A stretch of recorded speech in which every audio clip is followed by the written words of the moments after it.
Welcome to The Last Word, brought to you by Montgomery Bank. I'm David Jenkins, alongside Chris, the draft guru Pobst, and he's going to give some good draft knowledge today because he knows all about the NFL. I've talked to so many executives, so many scouts, it's just unbelievable that I'm here right now. That's what I say, you are aware it's an NFL draft tonight, right? It starts. Did you know that? Probably didn't know that. He's getting ready for a wedding. He's excused. He's, yeah. But Except for that whole, happily ever after thing, I would suggest not to just forget it. Just go to the courthouse. Just do it. Just get it over with. You can have a party with your friends after. Yeah, see it? That's the way to go.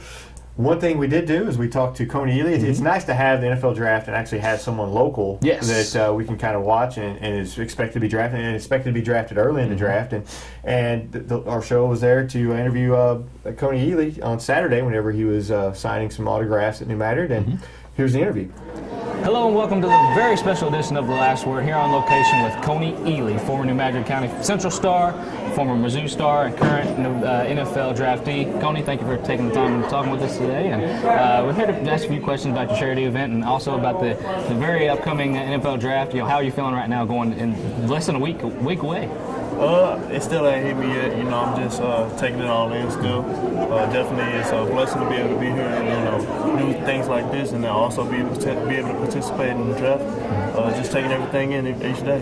And I know you have a lot of hometown fans. You got New Madrid County fans. You also have a lot of fans around the area. Just want to know what's life been like for Kony Ealy the last few months since declaring for the NFL draft. It's been busy, man. Just constantly, hard work. Whether I'm working out, whether I'm going to meet teams, while I'm doing events like this. So it's just been a constant grind, and definitely, it's been an enjoyable grind, being able to do so. Something I've been wanting to do since I was young, so being able to accomplish my dreams and start applying things that, I've always thought of is a dream come true. So. Who are some of the teams that you've been able to work out for so far? St. Louis Rams, I walked out with them. Some of these teams don't want me to, give them Gotcha. either, but St. Louis, I worked out for Atlanta, and I worked out for another team, but I can't tell you any other teams. I'm trying to think of teams that I guess. Gotcha. Okay. They don't want me to say that. I'll respect that. We won't want to blow anybody up here. As far as that goes, how has that experience been for you? How has that transition been for you from college to this now? What are some of the things you've had to go through as far as that goes? Just taking different coaching points and stuff like that. Definitely it's a different level, so it's a lot more to learn, a lot more to know, and you adapt to it easily just because I've been doing this all my life. And if you do something all your life like that, you'll adapt to it easily as the levels get higher and higher and higher. So just taking coaching from different coaching and points, perspectives and stuff like that, and just meeting different players and different personnel people. Now I've listened to a few of your radio interviews and read stuff online and stuff like that. And your position going into the draft, you feel like you're maybe the top guy going into this draft. Kind of clarify a little bit on that. What sets you apart? Well, for my size, other than my size, my athletic ability to get to the ball, rush the passer. I'm able to do many things on the field, whether it's being a drop down in coverage or whether it's a move across the line. I can utilize my pass rush in different ways. I've worked with a lot of people, Richard Dent, Bob Whitfield, guys like that, they'll master their profession to their skill set, and they, showing me the way. So I feel like just adding that little bit of technique type of things and just applying it to my game, I'm going to be that much better.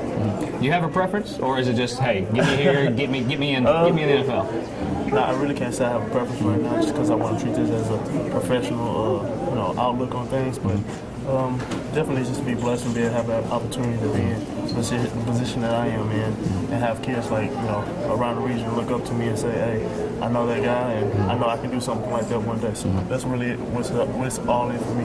Well, you're here, back here in your hometown. You got a lot of fans here waiting to get your autograph. Tell us a little about this charity event for your sister. It's something that's definitely close to your heart. Tell us a little bit about that. Well, it's definitely, I'm doing this charity event for my sister, but I'm not just doing it for her.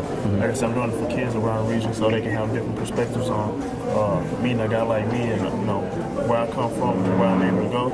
And, hopefully it make an effect on them to work hard in whatever they do and, put their mind to it that they're not going to let anything get in the way, what they want to do and what they want to accomplish. But more so back to my sister, I'm doing this for her because it's medical reasons, trying to be able to help take care of her more, especially with me going to be going on the road a lot more, trying to get 24-hour care for her, and that's very expensive. So just trying to put something together, try to knock out 2 birds with one stone. So always something I always want to do. I got to think that money's not going to be an issue for you here in the next few weeks or so. Right. So good luck for that as far as that goes. But what are you heading out soon as far as that? You're all going to New York, right? Yeah, I'm going up there Tuesday. I'm doing a lot of PR stuff, getting a chance to work with a lot of different kids around different countries. A lot of people are going to be there, so it's just a great opportunity for me to get out there and just kind of work with different kids and just kind of let them interact with me. Kony, thank you very much for having us. Good luck on May 8th, and guys, make sure to tune in the draft. Mr. Kony Ealy will be there, looking pretty fly. I'm sure he's got a suit picked out and everything. Yeah. So make sure to tune in to the draft. And Kony, thanks again. Thank you. Appreciate it. Thank you. That was the future NFL draftee, Kony Ealy. You know, it's a good cause that he come out and actually have the signing for his sister and stuff like that for her charity fund. It's a great event. Tons of people came. If I had to, guesstimate a little bit, about 150 to 200 people were actually there. It's a good event, but talking football now, where does Kony Ealy land? Do you think? Where do we think that he's going to go right now? No clue.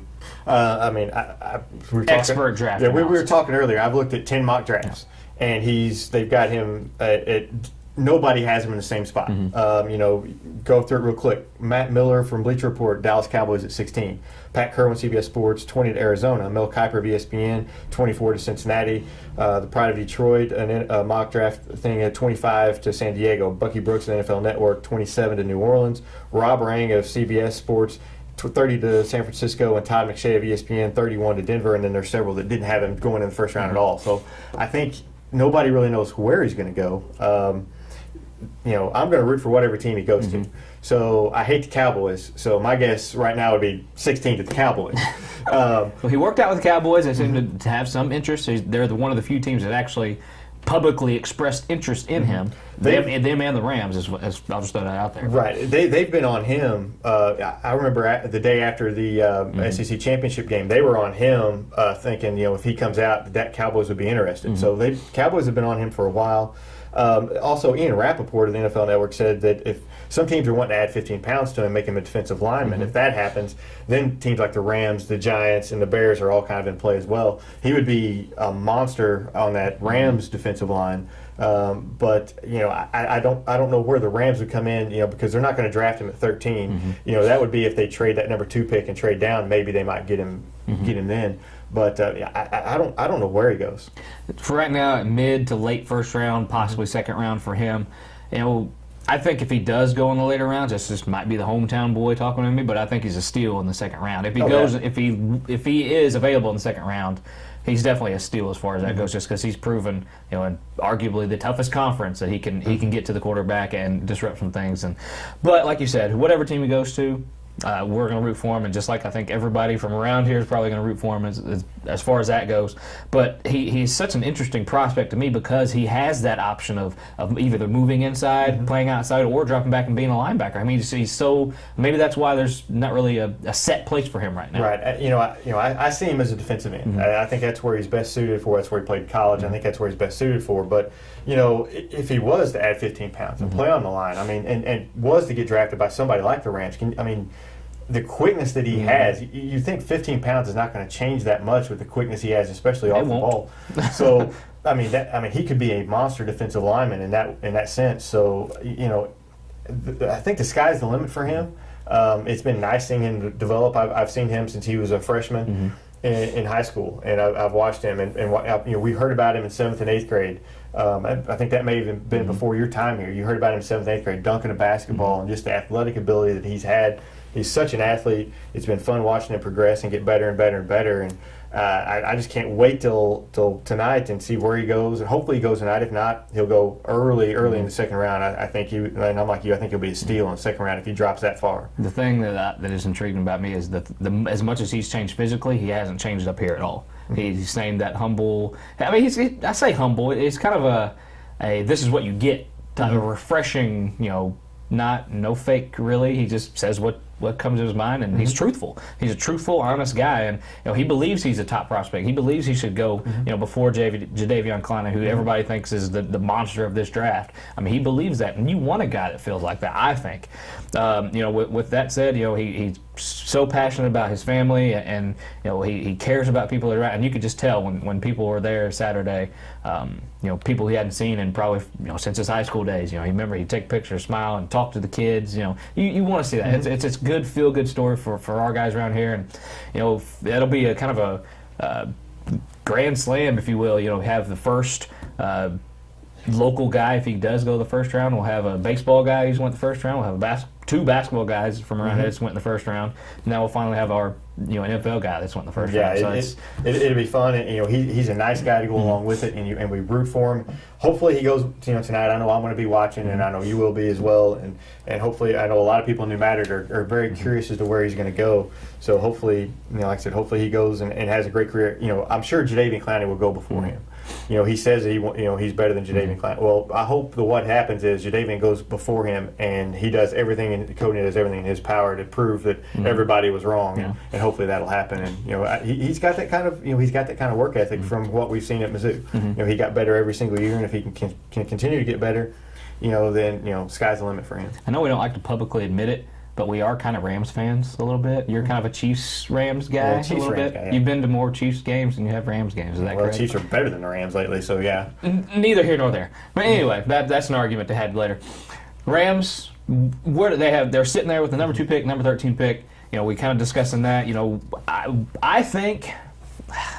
I really don't know. I mean, this guy's it's just not really in the cards right now. I don't see what they do right now. I mean, they have so many needs. I think.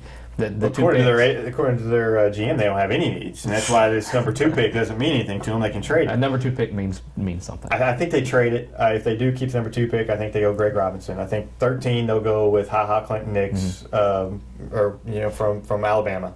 I think. But you got Sammy Watkins there.